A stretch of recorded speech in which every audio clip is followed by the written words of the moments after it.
Hi guys, मैं हूँ राजपूत प्रेम कुंवर। आज हम सीखेंगे कैरेक्टरिस्टिक ऑफ रिसर्च के बारे में। सबसे पहले कैरेक्टरिस्टिक है ऑब्जेक्टिव। ऑब्जेक्टिव का मतलब होता है कि नो बायसनेस, मतलब कि हमारा जो भी रिसर्च हम करेंगे उसमें किसी भी प्रकार की बायसनेस नहीं रखेंगे, एकदम बायसनेस फ्री होगी हमारी रिसर्च। ऐसा नहीं कि अगर हम इससे रिलेटेड रिसर्च कर रहे हैं तो उसके प्रति हम बायसनेस हो जाए, उसके फेवर में सारा काम करें। अगर वो गलत हमें इंफॉर्मेशन दे रहा है तो उस गलत इन्फॉर्मेशन को हम सही करके अपनी रिसर्च में करें। ठीक है, तो सबसे पहला कैरेक्टरिस्टिक है ऑब्जेक्टिविटी। दूसरा है वैलिडिटी। वैलिडिटी दूसरी कैरेक्टरिस्टिक है हमारी वैलिडिटी। वैलिडिटी का मतलब होता है in research we do what we are suppose to do, मतलब कि हम जो भी रिसर्च में एज्यूम कर रहे हैं वही होना चाहिए। जैसे अगर हम किसी चीज़ को, हम समझ लो हम किसी चीज़ को लेना, यानी किसी चीज़ की वैल्यू 20 है, हम वो देख रहे हैं तो उसकी वैल्यू 20 ही होनी चाहिए। ऐसा नहीं कि हमें लग रहा है 20 और लेकिन वो है नहीं 20।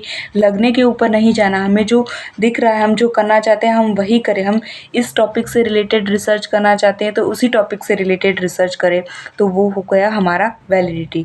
तीसरा है क्रेडिटेबिलिटी। बेस्ट डाटा यूज़, मतलब कि प्राइमरी डाटा। क्रेडिटेबिलिटी का मतलब होता है कि हम रिसर्च में हम बेस्ट डाटा का यूज़ करेंगे। ऐसा नहीं कि कोई भी डाटा, हमें कोई इन्फॉर्मेशन किसी भी अनऑथराइज्ड पर्सन से मिल रही है और हम उस इन्फॉर्मेशन का यूज़ हमारी रिसर्च में कर दें, ऐसा नहीं करना। हमें बेस्ट डाटा का यूज़ करना है जिससे हमारी जो रिसर्च होगी वो एक्यूरेट बनेगी, सही बनेगी।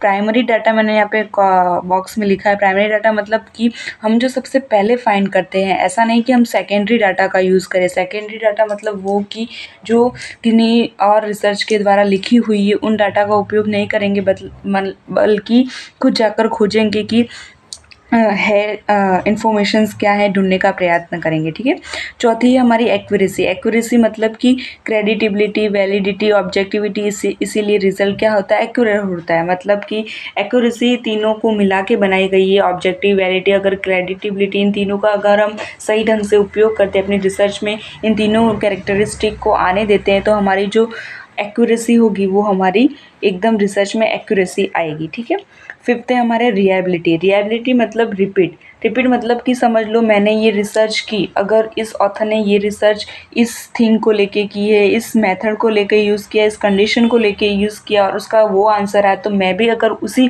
मेथड और उसी कंडीशन का उपयोग करके करूँ रिसर्च, तो क्या मेरा आंसर वही आएगा, सेम आंसर आए, तो वो हमारी रिसर्च होगी, वो क्या होगी, रेपिलेबिलिटी होगी। ठीक है, अब फिफ्थ है हमारी क्रेडिटेबिलिटी।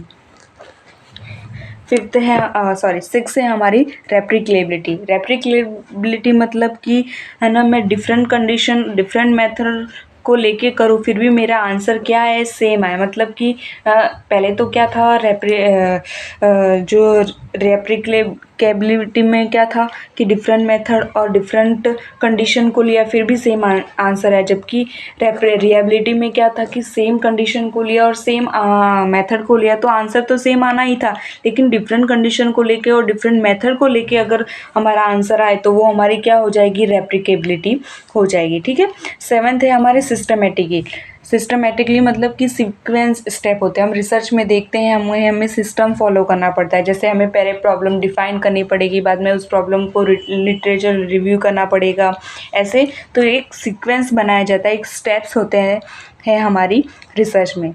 बाद में एट्थ है साइक्लिकल मतलब कि start to problem and end with in problem. मतलब हमारी रिसर्च जो है वो स्टार्ट तो होती है प्रॉब्लम से और ख़त्म भी होती है, हमारी ख़त्म भी होती है प्रॉब्लम के ही साथ ही, समझ रहे हैं। ठीक है, बाद में है लॉजिकल मतलब कि जो भी हम रिसर्च में हम जो भी डेटा उपयोग कर रहे हैं, जो भी क्वालिटेटिव डेटा ले रहे हैं, क्वांटिटेटिव डेटा ले रहे हैं, वो सब लॉजिक के साथ हमें करना चाहिए। बाद में जनरलाइबिलिटी मतलब कि हम जो भी रिसर्च कर रहे हैं वो हमारी पूरी जो पॉपुलेशन है उसके ऊपर एप्लीकेबल हो रही है या नहीं, यानी follow and applicable to the people, यानी सभी के ऊपर लागू होगी या नहीं होगी, तभी तो हम, अगर नहीं हो रही है तो हमारी रिसर्च कोई फ़ायदा नहीं देगी हमें। कंट्रोलेबल मतलब जो अफेक्टेड फैक्टर है शुड भी हमें कंट्रोल करना ही चाहिए।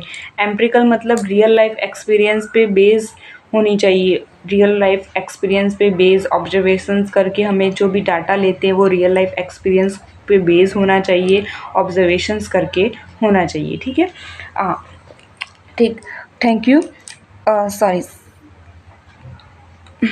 सॉरी। हाँ, अगर आपको मेरी वीडियो पसंद आई हो, मैंने जो आपको कैरेक्टरिस्टिक बताए उन्हें प्लीज़ आप लर्न कर दीजिए, अपनी नोटबुक में लिख दीजिए।